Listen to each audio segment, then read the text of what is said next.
Hi all, welcome back to my channel. అందరికీ నమస్కారం.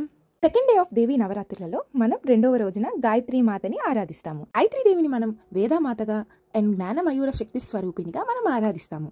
ఈ దేవీ నవరాత్రులలో రెండవ రోజున కట్టి పొంగలి నివేదనగా అమ్మవారికి మనం సమర్పిస్తాము. టెంపుల్స్ లో చేసినట్టే ఎంతో రుచికరమైన ఈ ముద్ద కట్టి పొంగల్ని ఎలా చేశానో చూసేద్దాం. ముందుగా కుక్కర్ అనేది తీసుకున్నాను. అందులోకి 1 కప్పు బియ్యం అనేది వేసుకున్నాను. 1 కప్పు బియ్యానికి 1/2 కప్పు పెసరపప్పు అనేది వేసుకోవాలి. ఆ రెండింటిని నీట్గా వాటర్ పోసుకొని వాష్ చేసేసుకొని ఆ వాటర్ అనేది తీసేసుకోవాలి. మనం చేసేది ముద్ద కట్టి పొంగలి కాబట్టి 1 కప్పు బియ్యానికి 4 కప్పుల నీళ్ళు అనేవి పోసుకున్నాను. అలానే సరిపడంత ఉప్పు వేసుకొని 1 టేబుల్ స్పూన్ ఆఫ్ జీలకర్ర కూడా వేసుకోవాలి. ఆ రెండింటిని బాగా బియ్యంలో కలిసేలాగా కలుపుకొని కుక్కర్ మూత పెట్టేసి స్టవ్ వెలిగించి స్టవ్ మీద పెట్టుకోవాలి. రెండవ రోజున మనం కట్టి పొంగలి చేయడానికి కారణం, మనం గాయత్రీ మాతను పూజిస్తాం. గాయత్రీ మాత జ్ఞానం, బుద్ధి, శక్తికి అమ్మవారు ప్రతీక. అందుకని ఈ రోజు మనం ఈ కట్టి పొంగలి అనేది చేస్తాం. ఇందులో దాల్ అండ్ రైస్ అనేది మనం కలిపి చేస్తాం. ఇది యూనిటీ అండ్ బ్యాలెన్స్ని సూచిస్తుంది.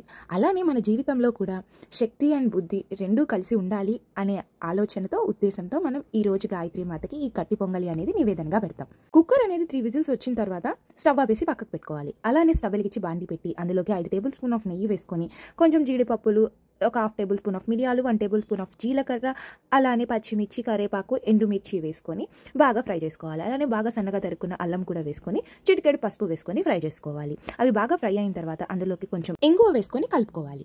ఇందులో మనము నెయ్యి అండ్ పసుపుని కూడా యాడ్ చేసుకుంటాము. నెయ్యి అనేది ప్యూరిటీని సూచిస్తుంది. అలానే పసుపు అనేది ఆరోగ్యానికి ప్రతీకిస్తుంది. ఇలా గాయత్రీ దేవిని ఆరాధించే రోజు కట్టి పొంగలి సమర్పించడం ద్వారా మనం శరీరానికి ఆరోగ్యం, మనసుకి క్లారిటీ, బుద్ధికి బ్యాలెన్స్ అనేవి వస్తాయని మనం నమ్ముతాం. ఇలా ఇవి ఫ్రై అయ్యేలోపు కుక్కర్ విజిల్ అనేది వస్తుంది. ఇలా ఈ పోపులో ఇవి వేసేసుకొని బాగా మిక్స్ చేసుకుంటే అంతే, ఎంతో అద్భుతమైన కట్టి పొంగలి రెడీ అయిపోతుంది. ఇలా దేవీ నవరాత్రుల్లో రెండవ రోజున ఇలా ముద్ద కట్టి పొంగలిని గాయత్రీ మాతకు ఇలా నివేదనగా సమర్పిస్తారు.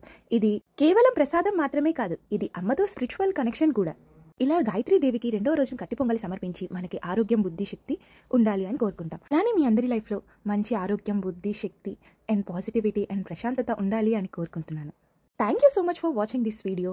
ఇలా ఈ నవరాత్రి సిరీస్లో మరిన్ని ప్రసాదాల హిస్టరీస్ అండ్ రెసిపీస్ కోసం please like, share and subscribe to our channel.